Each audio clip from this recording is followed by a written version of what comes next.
Secret Satan, Chapter 21. For perhaps the first time in the history of the Mary Mead Marple Internal Communications Department, every single full-time employee arrived at work early. There was absolutely no way any of us were missing whatever was about to happen. First of all, I need to protest too much about what did happen. I'm not proud of what we did to Radu, as I think I've made it clear he was not my favourite person. I very much did not want a freelancer, and what's more, I even more didn't want Radu as the freelancer I didn't want. He was the wrong man in the wrong job, doing it wrongly and behaving wrongly as he did it. He was incompetent and uptight about it, unfriendly and angry that other people found him difficult. He was tightly wound and wound everyone else up by being so. None of us liked him, and all of us were glad to see the back of him. On the other hand, a lot of his problem was that none of us liked him and would be glad to see the back of him. He was tightly wound because we responded to his hair-trigger nature by winding him up. We didn't make him welcome, and he consequently reacted in an entirely unwelcome manner. In other words, we kicked the dog and then got cross that it barked at us. We treated Radu badly the whole time, and I'm sorry that we did, even if he did deserve it, and I was kind of proud of the way my plan turfed out two annoying birds with one stone. This possibly reveals a degree of hypocrisy I have hitherto suspected in myself, but not noticed due to highly evasive skills. There can have been no way that Radu didn't realise something was up the moment he walked into our area of the office. Just the fact that everyone was there before him probably seemed weird enough, and I'm willing to bet the expectant hush and the way absolutely no one was even daring to look in his direction probably didn't feel all that normal either. He didn't get any time to do anything about it, though, because the moment he appeared in view, Balls flung open his office door and shouted, "Funa!" in the voice of someone who's just been looking up an employee's surname in their files. Radu stopped in his tracks. Balls had never so much as acknowledged his existence before, and now here Balls was, flaunting his hitherto unguessed in-depth knowledge of Radu's surname out in public for all to hear. "Quick, review," said Balls. "Managerial contract review. In my office." Radu looked at me, and I just about managed a sickly apologetic grin. He stiffened his jaw and followed Balls into his office.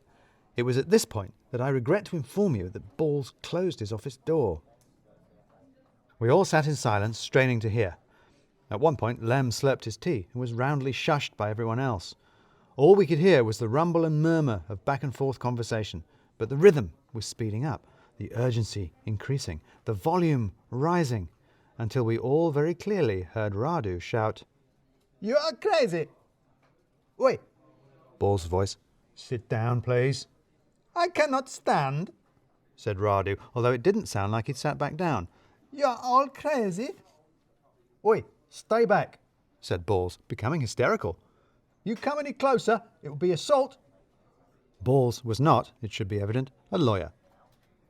"You follow me," said Radu. "You accuse me. This is assault. How dare you? I dare." The door was wrenched open, and we finally heard him at full volume. "I dare tell you, you're all crazy," he said. "People die here.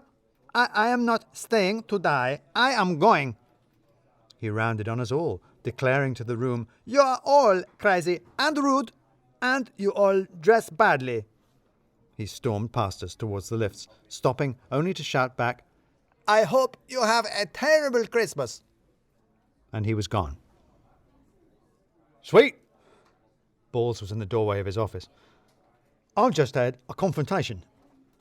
A one-to-one with Funa. The man is erratic. He's unhinged. I feared violence. I want you to talk to HR, terminate his contract. I want him gone." Well, if I was going to have to go and talk to HR, I was going to take Ali with me. After all of this, from employing Radu on down, was largely her fault. And also, HR liked her. Of course, I say all this, but I actually wanted to go. The plan depended on it. Since I'm being hypocritical right now, I'm also going to say that I'm sorry about everything I said about HR. I mean, they do regularly foul up our hiring system, resulting in having to sit opposite someone like Radu. But then our department is a weird little outlier inside the business. And we are, to be honest, to an individual, weird little outliers too.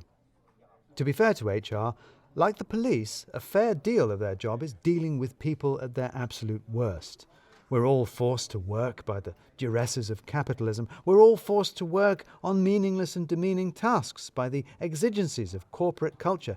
And we're all forced to work on these tasks together by the stochastic competitiveness of the employment market.